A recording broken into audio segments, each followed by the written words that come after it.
ரொம்ப அருமையாக இருக்குங்க. ஓகே. வேலைப்பாடு நல்லா அருமையாக இருக்குது. மக்கள் வந்தால் நல்லா உட்காந்து பார்க்குறதுக்கு நல்ல வசதி பண்ணி நிறையா பண்ணி கொடுத்துருக்காங்க. ஓகே. சேர் வசதி நிறையா பண்ணி கொடுத்துருக்காங்க. இது மாதிரி போக்குவரத்துக்கும் நல்ல அரேஞ்ச்மெண்ட் பண்ணியிருக்காங்க.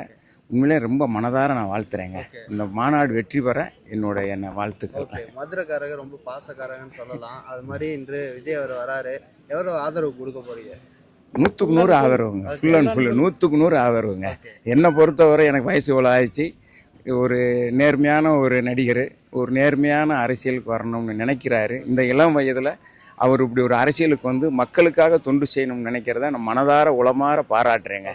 எனக்கு ரொம்ப நடிகர்ன்ற முறையில் இல்லைனாலும் அரசியலில் வந்து மக்களுக்கு புது புது இதுகளை அறிவித்து மக்களுடைய நலனை காக்கணும்னு ஒரு எய்மில் வர்றாரு பார்த்தீங்களா. இத்தனை லட்சம் பேரில் இவருக்கு அந்த ஒருத்தருக்கு அந்த ஒரு மனசில் இடம் பிடிச்சதை மனதார வாழ்த்துறேங்க அவருக்கு. எங்களால் பார்க்க முடியுது, நிறைய குடும்பமாக குழந்தைகளை கூட்டிகிட்டு வந்து ஒரு சுற்றுலாத்தலம் மாதிரி வந்து சுற்றி பார்த்துக்கிட்டு இருக்கீங்க. ஆமாம்.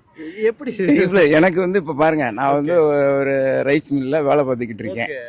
அந்த தொழிலை விட்டுட்டு வந்து இப்போ அவருடைய சீரும் சிறப்புமாக அந்த அவருடைய நடவடிக்கை நல்லா அமையணும்னு ஒரு இதுக்காக அதை வந்து பார்க்குறதுக்காக நான் அந்த வேலையை விட்டுட்டு இங்கே வந்து பார்க்க வந்திருக்கேன்.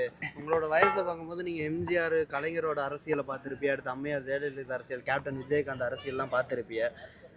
எம்ஜிஆர் வழியில் வந்து நாங்கள் ஜெயிப்போம் அப்படின்னு விஜய் வந்து சொல்கிறாரு. அறிஞர் அண்ணாவும் எம்ஜிஆர் வழியில் ஜெயிப்போம்னு சொல்கிறாரு. எப்படி ஜெயிக்க முடியுமா விஜய்? கட்டாயம் ஜெயிக்க முடியுங்க. நல்ல 100க்கு 100 ஜெயிப்பாருங்க.